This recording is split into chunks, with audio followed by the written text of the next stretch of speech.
Trying again. Okay, I am trying again. Take two. Now from my living room downstairs, a little closer to the router, so maybe I won't have as many connectivity issues. I'm really hoping. Um, it says that everything's working and it looks like the microphone's working. At least I'm hoping that it's working. So, can y'all hear me this time? Is the question. Send me a comment, let me know that you're here, and let me know if you can hear me, because that's the more important thing. Can you guys hear me? Because I don't really know. Are we good? Are we good? Good morning. All right. It is going to skip a little bit. Just because one, the bandwidth is going to be funky because everybody else who is home right now is also on the internet. And two, my camera is garbage. It really is. But I bought a new one. It will be here on Saturday. So I may not do live streaming after this because I did go back and watch the other video and woo, that was hard. That was really hard. And I get that. So I am going to attempt to go ahead and read this part of the chapter that I want to read with you guys. And then I will go ahead and re-record it on a regular stream or not stream, a just regular video and upload it. And because it's a shorter piece of a chapter, it should upload a little faster for you. And I think I'll do that with all of the books from here on out until the new camera comes. And then on Saturday, when the new camera comes, I should be able to go back to doing live. But I will try to go live every day around 10 so you guys can jump on, say hey to me and everybody else. Look at my fancy living room pictures behind me. I don't know. And just say hey. Can you do it by yourselves? Absolutely, Savion. I love your screen name, by the way. Get slapped. Awesome. You can absolutely read it okay by yourselves. You don't have to read it with me. I will be posting questions here just for discussion. If you want to talk about it with me, with anybody else who's here. Carlitos, I miss you, Carlitos. You don't have any of the books with you because you now go to a different school, which makes me very, very sad. But you can always listen along with us. The book that I'm reading with fifth grade, I will end up reading the whole thing out loud. So you're going to want to look for Pictures of Hollis Woods. That's the fifth grade book. So, hey, buddy. You can go ahead and listen to that one. And that will be a lot easier to understand because I know the audio on this is probably trash. And I'm sure the image probably keeps jumping. Again, my camera is like best quality is like 280, not 1080, 280. It's really bad. So I went ahead and bought a 4K 1080p Ultra HD camera. Amazon. So I'm still socially distancing myself from the rest of the world and ordering things to come to me because social distancing. Also, coffee. Yay. Now y'all are watching me drink coffee. It's like a regular day at school. How about it now? Okay. I am going to go ahead and start to reread chapter 2 for the people who are still listening and watching. Again, I am going to stop at a certain point in this chapter for two reasons. One, there is a language consideration. There is some offensive language in this book, which we talked about before. And I'm really not comfortable using racial slurs out loud or on camera out loud. So it's not my bag. So I'm going to leave that portion for you to read independently. Also, because I really want you to get your own reaction to that part of the book. And then I'd love you to put a comment on this below or a comment on the video that I'm going to make reading this section again so that it's a little more clear. Either or, just for discussion purposes. And then tomorrow at 10, we'll come back and do all the discussion questions, any questions you have, any responses you post. We'll talk about them then. We'll do it live. Very exciting. And that'll go for all three books. Okay? Cool stuff. So, page 32, chapter 2. Here we go. Cassie, you better watch yourself, girl, Big Ma cautioned, putting one rough, large hand against my back to make sure I didn't fall. I looked down at my grandmother from midway up one of the wooden poles Papa had set out to mark the length of the cotton field. Big Ma was Papa's mother, and like him, she was tall and strongly built. Her clear, smooth skin was the color of a pecan shell. Big Ma, I ain't gonna fall, I scoffed, then climbed onto the next strong spike and reached for a fibrous puff at the top of the tall cotton stalk. You sure better not fall, girl, grumbled Big Ma. Sometimes I wish we had more low cotton like down round Vicksburg. I don't like y'all children climbing them things. She looked around, her hand on her hip. Christopher John and Little Man, farther down the field, balanced skillfully on lower spikes on their own poles, plucking the last of the cotton. But Stacy, too heavy now to climb the poles, was forced to remain on the ground. Big Ma eyed us all again. Then, with the burlap bag slung across her right shoulder and dangling at the left side of her waist, she moved down the road toward Mama. Mary, child, I think with what we picked today, we ought to have ourselves another bale. Mama was stooped over a low cotton branch.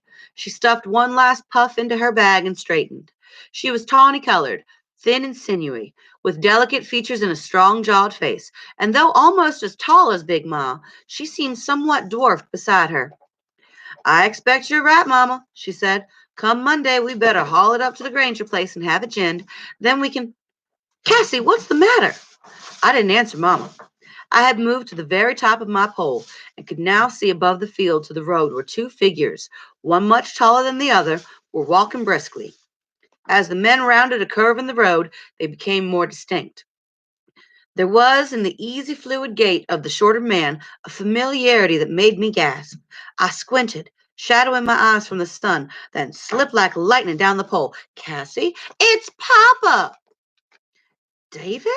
Mama questioned unbelievingly as Christopher John and Little Man descended eagerly and dashed after Stacy and me toward the barbed wire fence. Don't y'all go through that fence!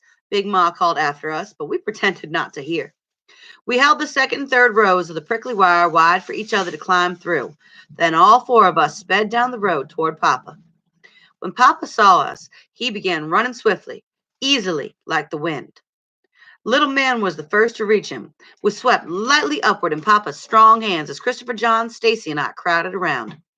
Papa, what you doing home? Asked Little Man. Putting Little Man down, Papa said, I just had to come home and see about my babies. He hugged and kissed each of us, then stood back. Just look at y'all, he said proudly. Ain't y'all something? Can't hardly call y'all babies no more. He turned. Mr. Morrison, what you think about these children of mine? In our excitement, we had taken no notice of the other man standing quietly at the side of the road. But now, gazing upward at the most formidable-looking being we had ever encountered, we huddled closer to Papa. The man was a human tree in height, towering high above Papa's 6 feet 2 inches. The long trunk of his massive body bulged with muscles, and his skin of the deepest ebony was partially scarred upon his face and neck, as if by fire. Deep lifelines were cut into his face, and his hair was splotched with gray, but his eyes were clear and penetrating. I glanced at the boys, and it was obvious to me that they were wondering the same thing as I. Where had such a being come from? Children, said Papa, meet Mr. L.T. Morrison. Each of us whispered a faint hello to the giant. Then the 6 of us started up the road toward home. Before we reached the house, Mama and Big Mom met us. When Papa saw Mama, his square, high cheekbone face opened to a wide smile, and lifting Mama with spirited gusto, he swung her around twice before setting her down and kissing her. David, is something the matter? She asked. Papa laughed. Something got to be wrong, woman, for me to come see about you. You got my letter? He nodded, then hugged and kissed Big Ma before introducing them both to Mr. Morrison. When we reached the house, we climbed the long sloping lawn to the porch and went into Mama and Papa's room, which also served as a living area. Mama offered Mr. Morrison Grandpa Logan's chair, a cushioned oak rocker skillfully crafted by Grandpa himself, but Mr. Morrison did not sit down immediately. Instead, he stood gazing at the room. It was a warm, comfortable room of doors and wood and pictures.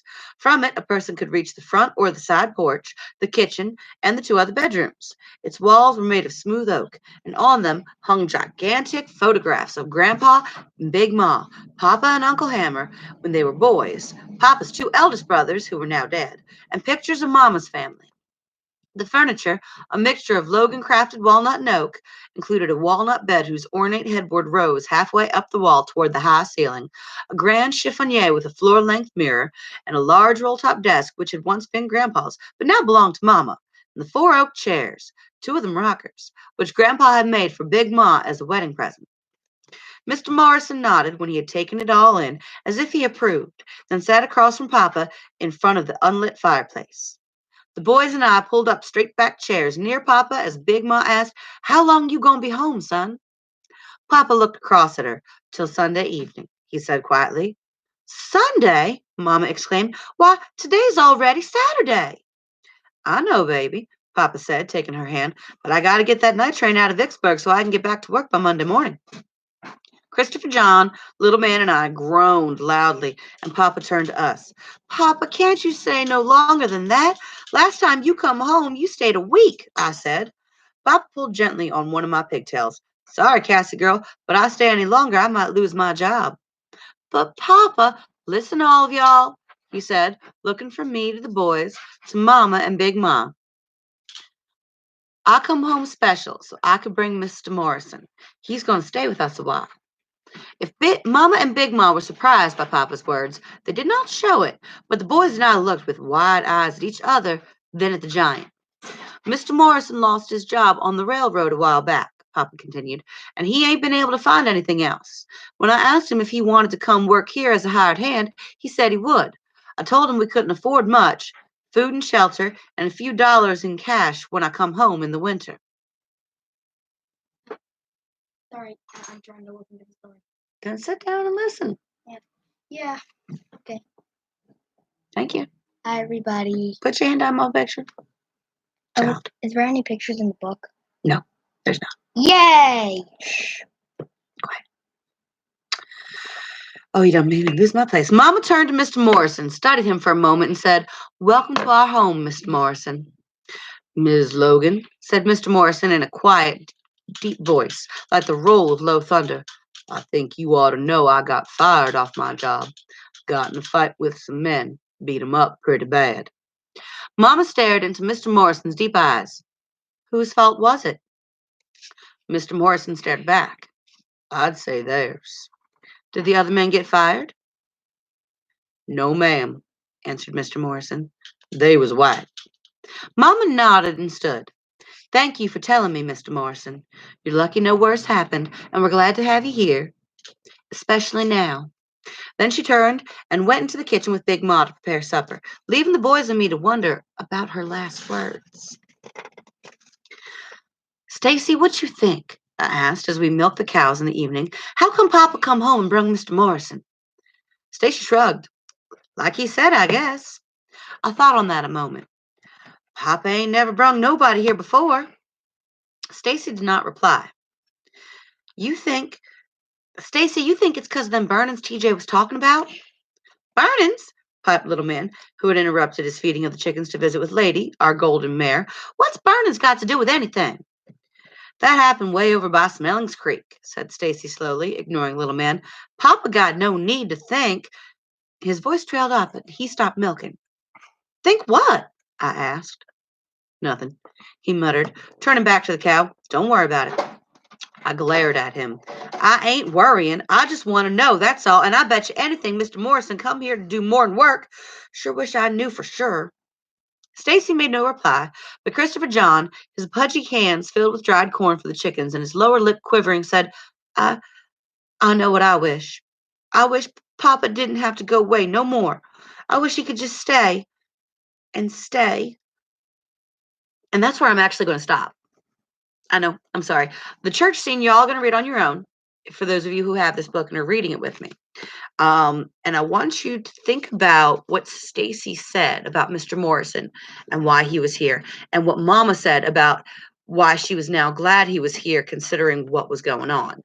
And think about, after you finish this chapter, what you now know and what you think Mr. Morrison is going to have to do with the story, considering how they describe his voice and the title of the story. All right? Think about those things. I'm going to re-record chapter 2 so you can hear it without the weird jumps in the audio because I know I'm getting those. And I will talk to y'all tomorrow. So after you finish reading, put your comments, answers to questions that you have in the comments, and I will talk about all of them tomorrow on tomorrow's live stream at 10. It has been real, y'all. Stay safe. Social distancing, 6 feet from everybody. But when the rain lets up, go outside and play. Outside is free, and outside is for you. Bye, everybody. Bye, y'all. See you guys later. Ciao. Like. Peace. Like and subscribe.